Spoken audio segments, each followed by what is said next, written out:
this whole button here. And hi, everybody, and welcome. It's such a pleasure to have you here for Consent Techniques for Group Events. If that's what you're here for, you are in the right place. We're going to go ahead and get started. If you could make your events safer for yourself and for anybody who attends, wouldn't you want that? Of course you would. That's what I want, and it's really why I'm here. If there were some subtle shifts that you could make in how you talk about your events and how you even run your events that actually could bring more people, would you want more people attending? If you're like me, that answer is yes as well. I love having a full group, which is why I'm so thrilled to have 9 folks here on this webinar so far. Welcome, everybody. I want to thank you for your choice to be here today. There was something about the title, or perhaps the relationship you have with me.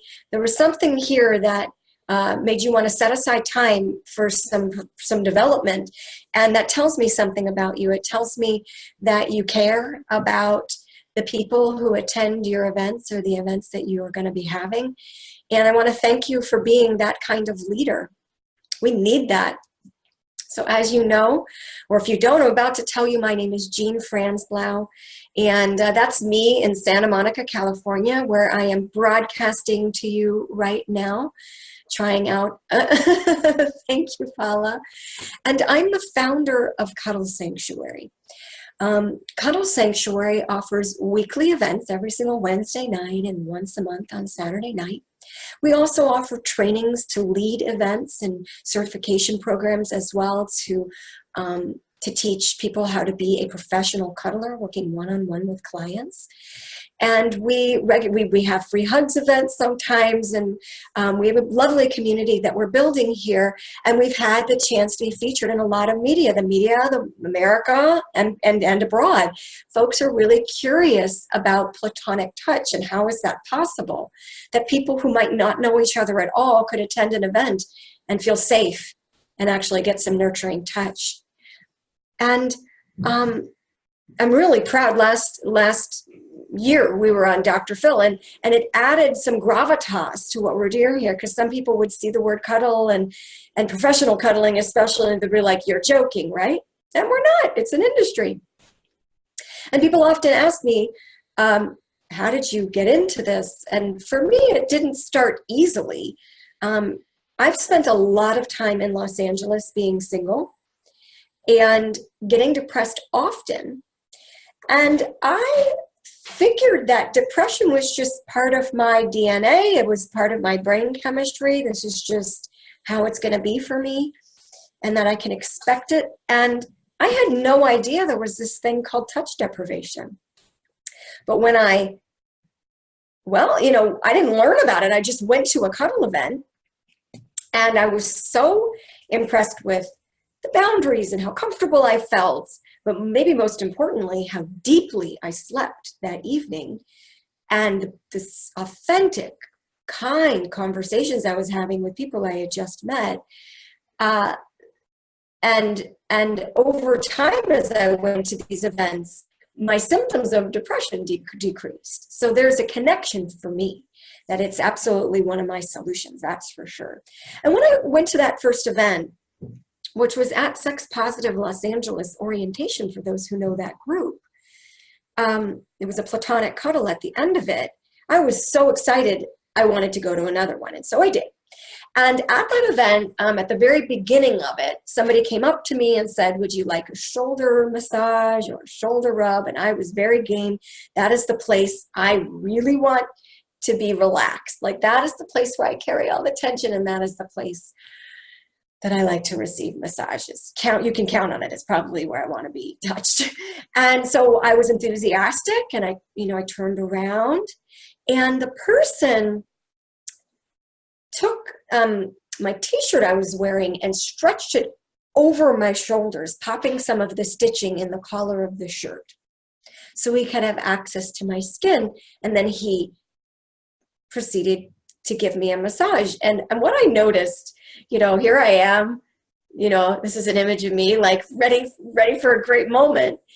And then here I am, this isn't me, but you could sort of get a sense from the picture of how I felt, which is I was trying to enjoy what I typically enjoy, which is a wonderful massage, but I found myself feeling vigilant. And I know that I'm feeling vigilant when I have thoughts like, why am I not enjoying this? You should really be enjoying this. Should we stop? Should you tell them why? Should you ask them why you did that? Like all of these thoughts are happening rather than, oh, this is so relaxing. Oh, this is so nice. And I learned a tough lesson at that second event, which is that just because an event is called cuddling, or just because an event sounds sweet, or it's guided or facilitated and includes touch, does not necessarily mean, unfortunately, that it will be guided in such a way that it can be as safe as it possibly can be. And I don't think that's, anybody's, putting on events purposefully, to create the experience that I had. Not at all. I think it has to do with education. And, what I did is I became very curious myself about what creates an environment of consent and what detracts from it. Now, I should stop for a moment and mention to you that I am a corporate trainer. I have training in facilitation, and I've had the chance to work throughout the United States and even in the UK and down under, giving classes. And so I'm really good at designing classes and delivering them. This is like my superpower. And so not soon after I attended that second event that I began to put on my own events with a real keen ear towards how to create a safe experience for everybody. And I used, I had a lot of questions, and I used these events as I would call it like an incubator or a laboratory. That's a really good word for it. I was doing research. I wanted to know what adjustments could I make, what flow in the activities could I create, what things could I teach that would add to it being safer and safer. And my goal, once I started offering Cuddle Sanctuary events to the public, sort of spread my wings and started offering them out there in the world, I wanted to be known for being a consent positive, consent focused, safe place to send people that, experts would send people to our events knowing that their clients were in good hands. And eventually that began to be what happened. We got requested to deliver these events in different places. And we started getting calls from sexual surrogates, people working with clients with PTSD, spiritual healers, so many different people who act as consultants in a variety of different places. We started to get those calls. Like here was a great one I was excited about was a caregiver working with an elder adult who clearly was feeling touch deprived, wanted to know if our events or our services would be a good match. And so what I learned over time with all of my tweaking and testing and trying and discarding and adopting, I've baked in to the events that we lead at Cuddle Sanctuary. I say we because it's Louie and Faye and myself that we lead these events regularly on a weekly basis. It's also baked into our certification program, where a person cannot be certified to lead our cuddle events through Cuddle Sanctuary without mastering some of these basics. And I'm going to share 5 of them with you today. And they're strong. I think you're going to say, oh, that's simple. That makes good sense. And yet I think you'll also think, oh, I can implement this right away. So here's what we're going to go over in our time today is what can you say so that attendees will know that your events are really emphasize consent, and how can you empower your attendees that they know that they can set boundaries for themselves, which might sound like an obvious thing. Chances are, if you're having an event for adults, you might think, why would adults not know they can say no? But there are a lot of obstacles for people and social obstacles to saying no. And so we have to overcome them. I have to overcome them as an event leader and actually give them a boost of empowerment. And also there's things that I do at my events. My actions, I think, speak much louder than anything I can say at our orientation. And so I'm modeling the behavior, and that helps to keep the community safe. And then we might even do a little bit of practice, we'll certainly have a chance to chat. If you haven't found the chat function, you're welcome to find it now. I'm going to keep my eye on it. I'm looking right now to see any comments that come through. You're welcome to type them on in. And let's get started, shall we? Oh, here's some ideas on how to have a great webinar. So this is my nerdy instructional design aspect coming out here.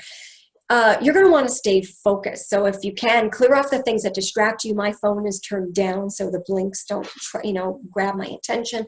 Take notes however you take notes, whether it's a Word document or scribbling on a notepad or some note-taking app. Get it going, and feel free to draw and doodle. And like I said earlier before we started this webinar, feel free to tidy up, because actually doing simple things that your hands can do very easily can help your brain focus on what we talk about here. And I'm gonna take a stretch right now. I adopted it. I'm gonna share with you a key to consent that I think is so critical, that if you leave this webinar with this one key, I will consider my job well done. Like, if you take this and roll with it, I will say to myself, good job, Jean, and this is the key. When it comes to touch, give people choices. When it comes to touch, give people choices. And so I want to help you to remember that with a physical gesture. And if you're somebody somewhere where you're at, like a Starbucks, or you're listening on your earbuds and you're public and you don't feel like doing this gesture, that's fine. You can sort of do it in your mind. But let me show it to you. And it's a way, it's a learning way that people can remember easily. And it's sort of like using rhyme or movement. And so it's like this. Let me help you remember that. It's when it comes to touch, give people choices. Try this with me. When it comes to touch, and I clasp my hands together, give people choices, and my fingers opening up like this represent all of the choices that I'm offering. When it comes to touch, give people choices. Terrific. So as promised, I'm going to give you 5 techniques. And Samuel says, that's good. I got it. Bye. Just kidding. Thank you for sticking around. Let me continue with my, and I'm going to count from 5 to 1. If you remember, Dave Letterman used to do that. The reason I'm going to count down from 5 to 1 is because the number 1 technique might actually bring more people into your events, and might actually earn you money if you're somebody who's a professional in this space and you want more people. This simple technique actually can help with that. So stick around. Number 5, make touch optional. That's it. The idea that you can choose to touch or you can opt out.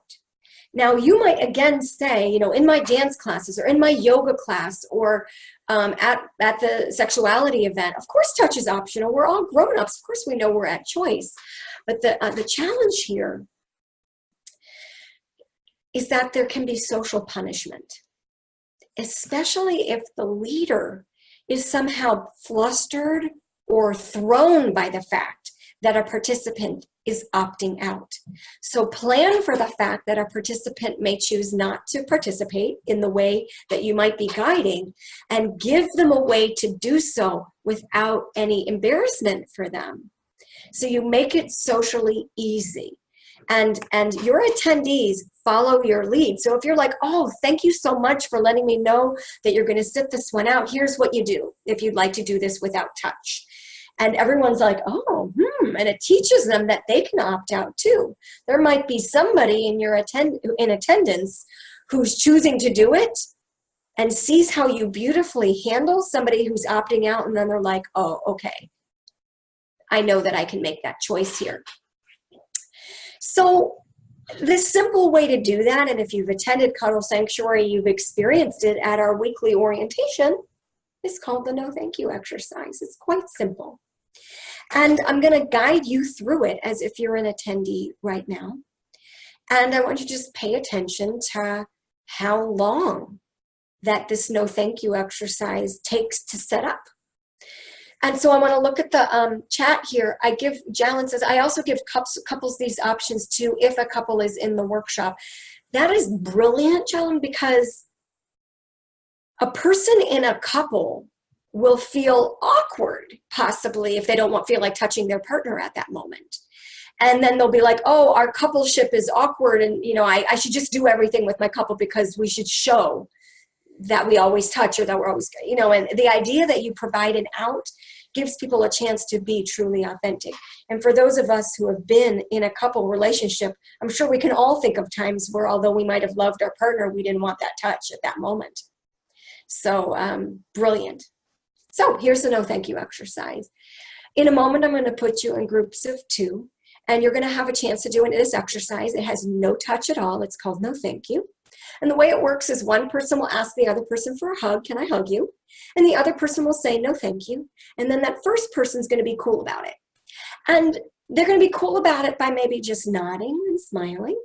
Or maybe they'll say, oh, okay, that's all good. Or maybe they'll say, thanks for taking good care of yourself. Or maybe they'll say, I'm glad you know your boundaries. However it is that's comfortable for you.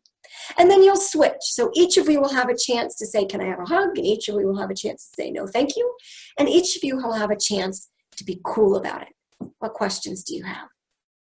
And then I put the people in groups. I'll say 2, 2, 2, 2, 2. This will take less than a minute. Go ahead and get started. So that's the no thank you exercise. And didn't take very long to set up. Maybe it takes about a minute for them to do it. I recommend a debrief that after they do it, you talk a little bit about it, that you just give a minute or 2 for people to digest the experience. So as you can see, as I'm putting on the screen, the hand puppets. Yes, Jalen, I added that in for my own delight. It can be hard to explain. One person says this, the other person says that. And so what I'm putting on the screen is an example of how it might go. There's a person who's saying the orange things and the person who's saying the purple things. And so rather than talk about this exercise, we're going to do it right now. I'm going to look you in the eyes by looking into this video camera. And I'm going to ask you for a hug 3 times. If you're somewhere public, you're welcome to just mentally say no thank you, or you're welcome to use your voice and practice it. It's a good boundary setting exercise, and the more I do it, the more empowered I feel. So feel free to get the benefit of it by saying it out loud.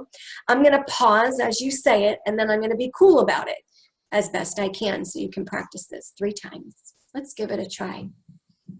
May I hug you? Okay, let's try it again. Sam said textually, no. Would you give me a hug? Thank you for taking care of yourself. Let's try it one more time. Would you give me a hug? I'm glad you know your boundaries. Okay, so exercise is over. And what I'd like for you to consider right now is why this blows people's minds. Not everyone. Some people who attend my events have attended lots of events and practice a no thank you exercise, so they're seasoned at it. But we have a lot of people who come to Cuddle Sanctuary who have never really been to any kind of consent workshop, who've never been invited to say no thank you to an offer of touch, and possibly have never actually been asked verbally for touch, where the person wasn't in any way pressuring them. So if you will, add it in the chat, your thoughts about why this is so profound for people. And as you consider it, I'll share with you some examples of profound.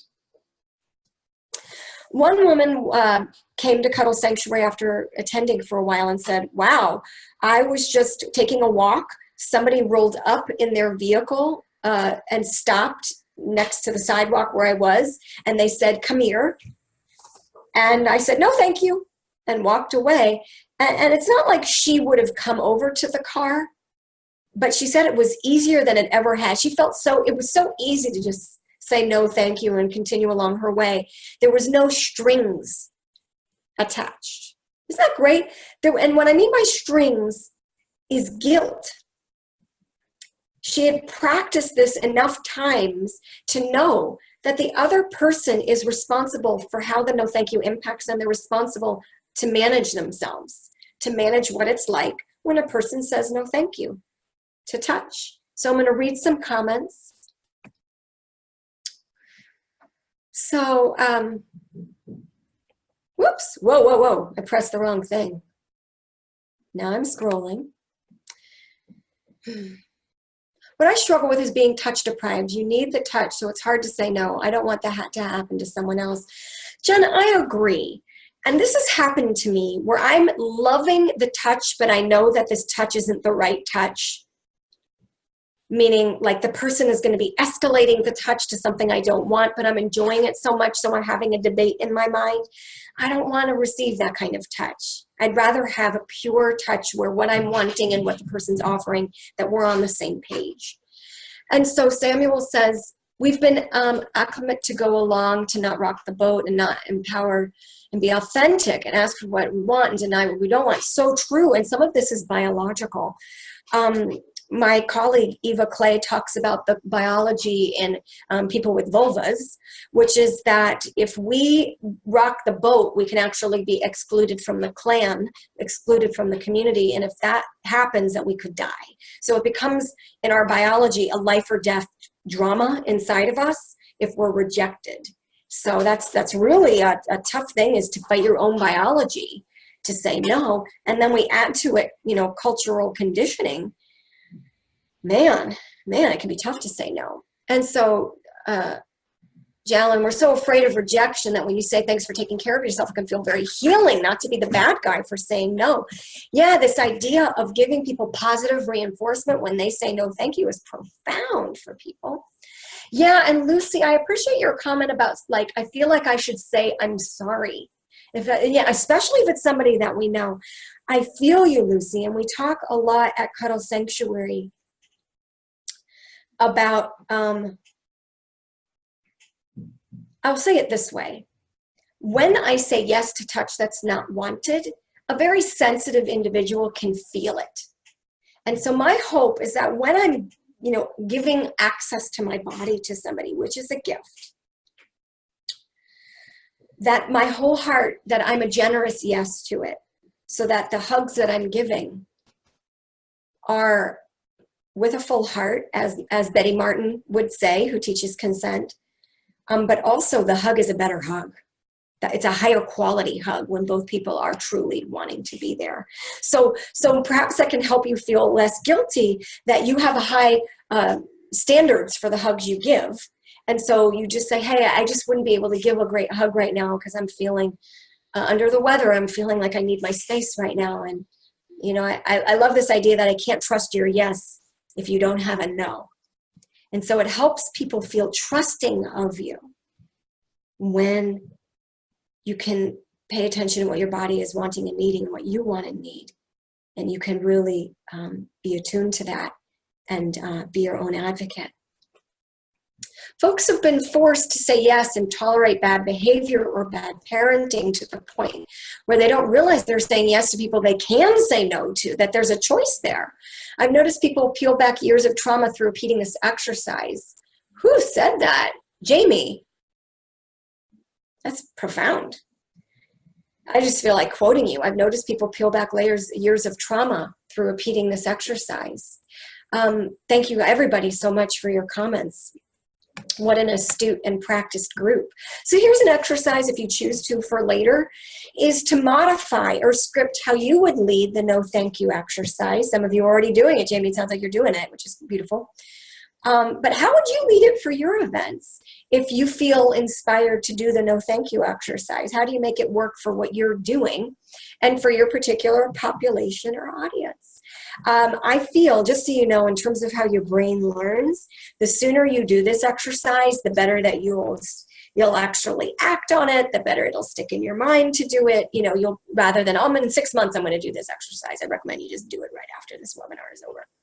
All right, we're going to move along to technique number 4, which is provide a way for people to change your mind. This was alluded to one of you earlier. This idea that I might be doing something, but how do I get out of it? Or how do I negotiate something else? And so at Cuddle Sanctuary, I will say that people feel a sense of freedom, knowing that they can experiment with touch, knowing that they can dial it, they can put it in reverse and get themselves out of it. And I like this picture of a child hiding behind a parent's skirt. This is how I feel at touch events. I'm very reticent, but curious and hopeful. And I just need a place to retreat to. And that retreat that I'm talking about, I think it's cute too. This skirt that I'm holding up is my skill set of saying things that can get me out of trying something. So here are some words, and you're going to see it right up there, that you can empower your people to say. You can actually model it, saying, here are the things you can say to each other. Thanks for trying this with me as you detach. Okay, I'm going to try something else now. I feel full. I'm going to go try this other thing. A lot of times I'll say I'm going to go get a drink of water, and I do, and then I'm a social butterfly and go on to the next thing. Yeah, having the freedom to move about the cabin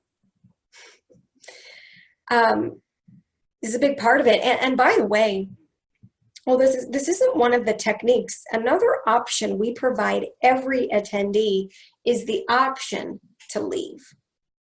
We actually stick up a sign next to the door that says exit.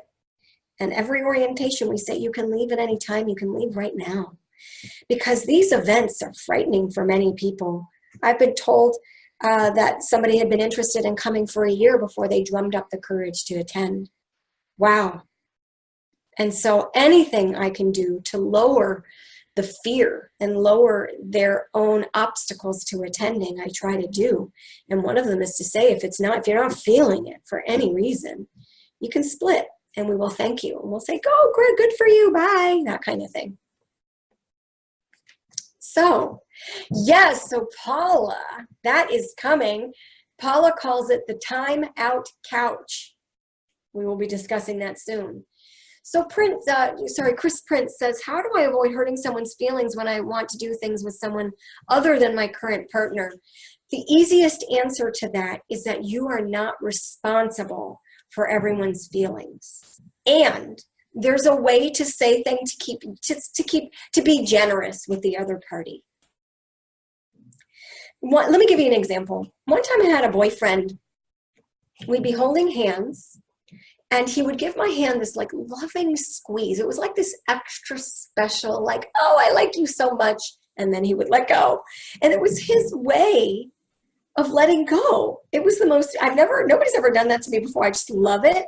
But how can we be kind as we detach? And just saying the words, thank you so much for trying this with me. I'm going to do something else.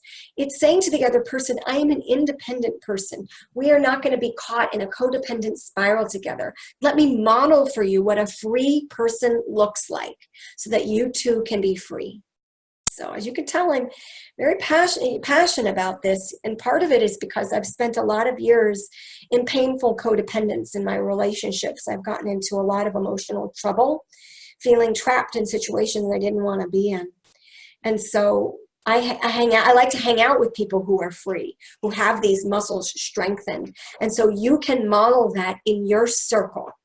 Also, I've been to Codependence Anonymous, I'll tell you, and other programs too. And there's this saying, which is when we stop people pleasing, people aren't pleased at first. And so maybe we can consider it a badge of honor if somebody's giving you a sour look because you're taking care of yourself. You can think to yourself, I must be taking care of myself. Another way to think about that is if you have to choose between guilt and resentment, choose guilt. What do I mean by that? If I stay doing something I don't want to be doing, I can get pissed off.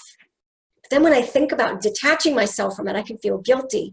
And as I've sort of climbed myself out of the pit of codependence, I've learned, oh, I'm feeling so much guilt right now. And I would just comfort myself like, you're on the right track. You're on the right track.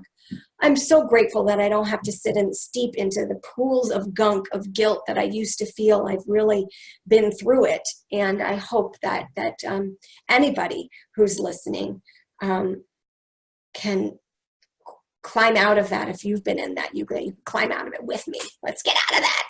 All right. So Chris, okay, that was to your point, Chris. So thank you. And you might not have the kind of issues that I have. So forgive me. Guilt followed me for 5 years. Well, it sounds like it walked away or something. Hard work to take care of oneself. I so agree. and you've done that work. Wow, so impressed. So one of you mentioned that if you were leading this webinar, you would mention the ask and wait method, and I agree. There are other groups that talk about a similar thing. I call it the ask and wait method. So I'm like, I coined the phrase at least. I can feel good about myself. Or do something similar, name your own thing. But here's what we don't call it. We don't call ask before you touch somebody. And I would love for you to add in the chat why it's just not called the more popular phrase, which is ask before you touch. And Samuel said, it's easier to apologize to others than ourselves.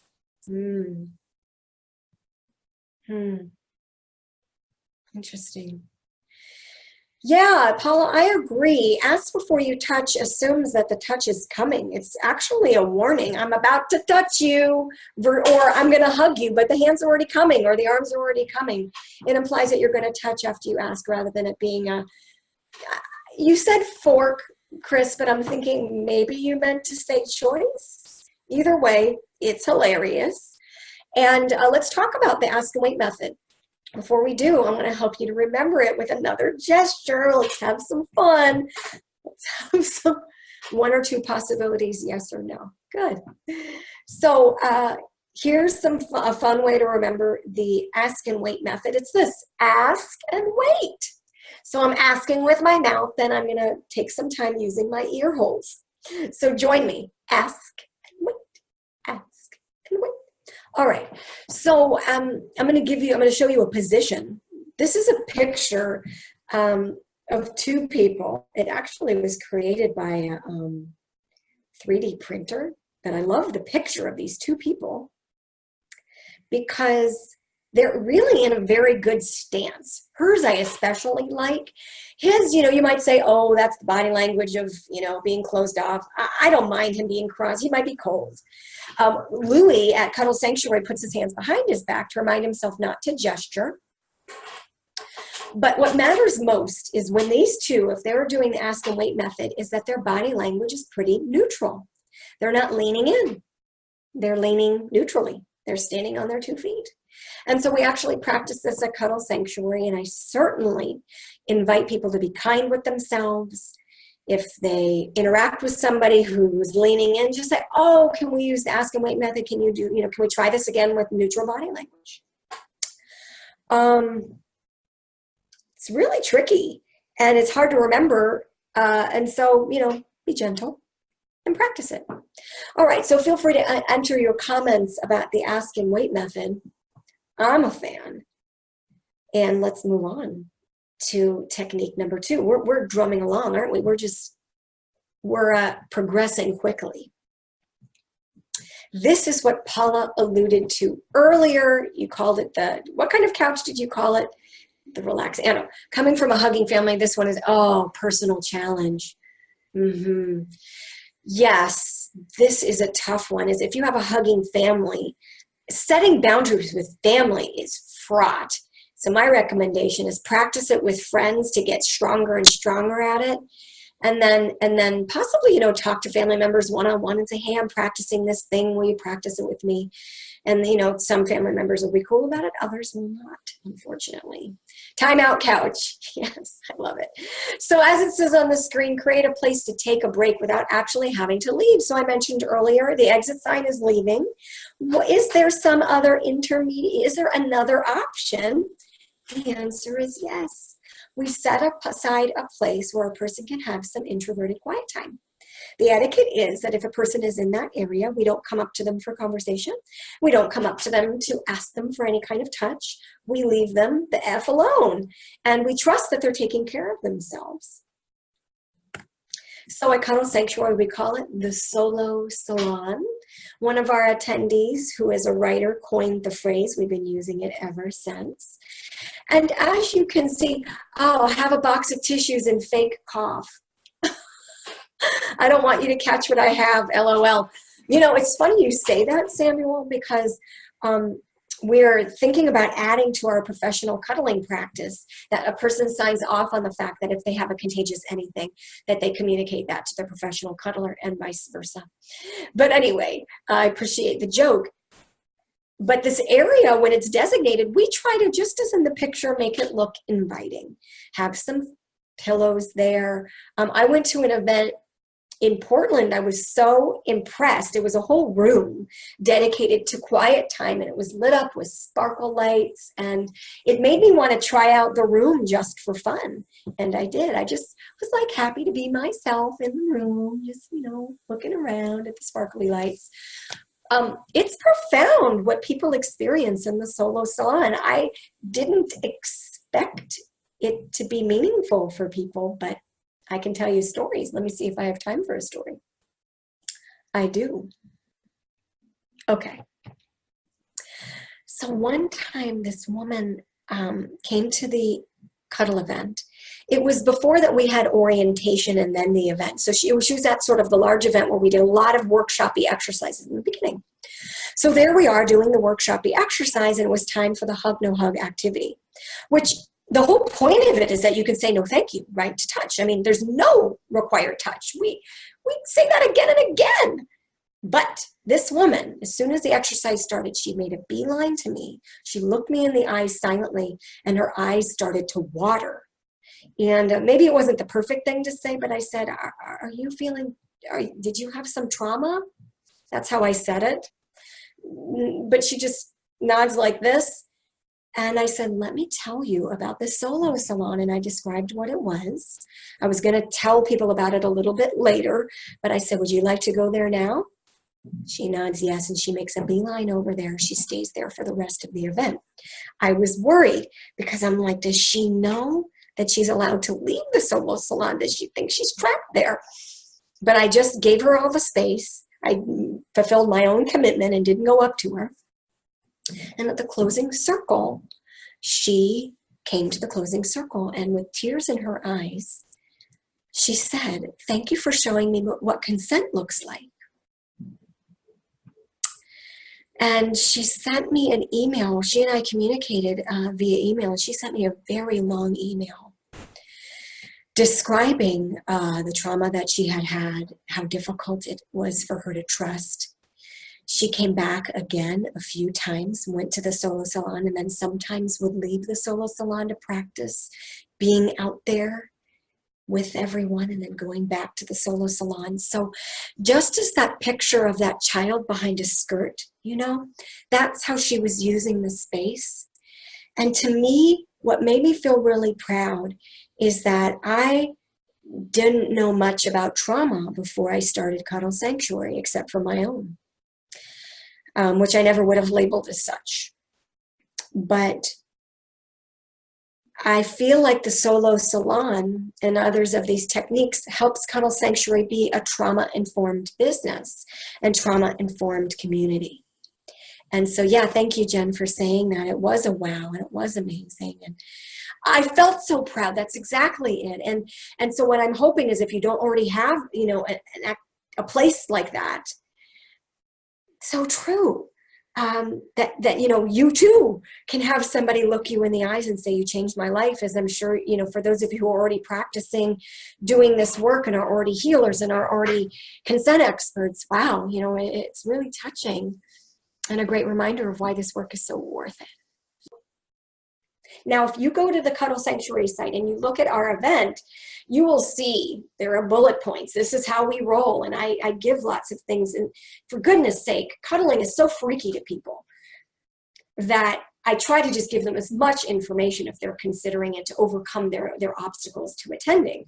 Now, your event, it might not be as scary for people. So maybe your policy is 3 words, no touch required. Just that